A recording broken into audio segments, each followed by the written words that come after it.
You're on Mornings Around Tasmania. A lot of phone calls being made at the moment. Everybody's saying they're expecting they'll need to be compromised. So what does it look like? Craig Garland, independent member for Braddon. Good morning to you, Craig. Good morning, Leon. Well, firstly, we should say congratulations. It looks like you've been comfortably returned to Tasmania's Parliament second time around. Yeah, it's a very good result. I wasn't expecting that. I thought I might gain a few more and sneak in again, but that was, I think I near doubled my primary vote from last time. So I think I've been recognised by a few that I've been doing a good job and I've been having a crack. I've certainly left no stone unturned as far as representing people. And it was a steep learning curve last year. So, so I'm really happy at the moment. It'd be interesting, actually, and I'm not sure we'll have time to talk about it, but I'd be interested in hearing what sort of advice you might offer new independents that'll be coming into Parliament after this election. Craig Garland, let's talk about compromise. Can we agree everybody's talking about it at the moment? What does it actually mean? Well, there's a lot of talk.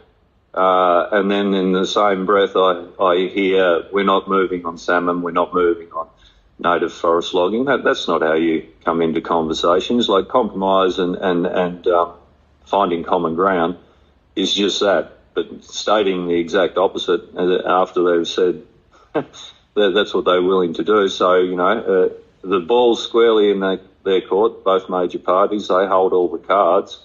We're having a lot of discussions about things that are important to us, and we'll just wait and see what the final wash-up is, and then the conversations will start. But, I'd like to be included in budget repair. I'd like to be included in development of policy.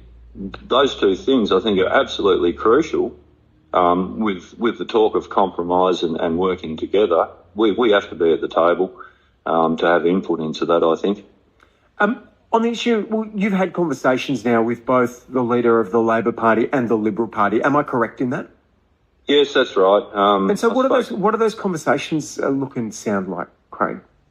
There was nothing as far as policy or key asks or wants. It was just to reach out to congratulate me on my vote. Dean rang Saturday night, but I'd had a couple of Guinness and I don't drink normally, and I wasn't in any condition to sort of talk too much. So he rang back the next morning, and while he was talking to me, Jeremy was ringing. So both were to acknowledge the good vote I got. It was, a doubling of your primary vote in 14 months. It's really good. And we've worked really hard to get that. So the discussions were just reaching out, and waiting for the final wash-up, and I guess there'll be conversations in between times, but so far it's just to be acknowledged a good result for me, and they're there to have a bit of a yak going forward.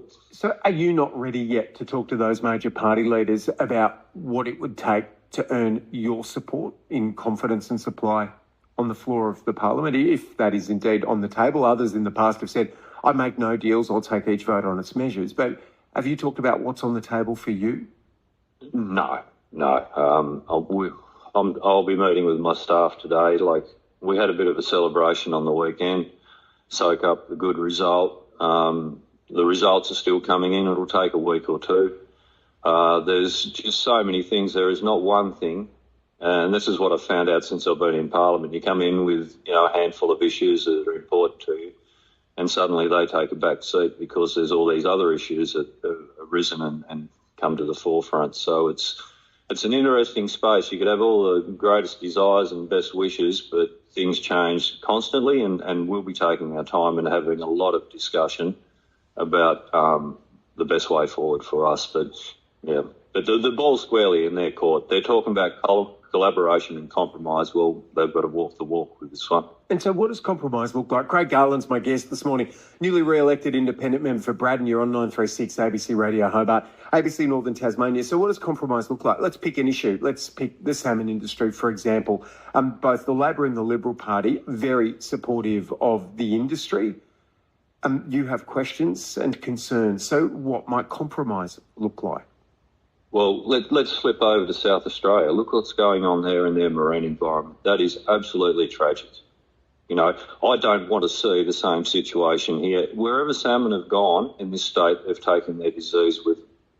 There needs to be a mature conversation about managing and regulating this industry properly, and there has to be a mature conversation about getting a proper return to the community from this industry, because they're making squillions out of our waterways, and there needs to be some pretty strong conversations around that.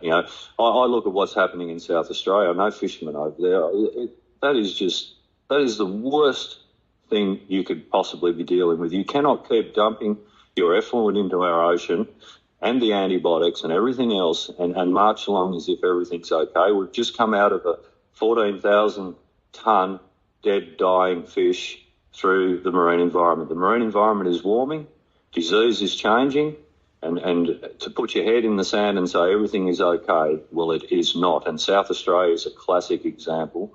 I'd like to get to the bottom of what has occurred over there and what is the catalyst for all that. But I believe it's a combination of things. And like most things, it's not one thing. It is a combination of things that bring about that sort of event.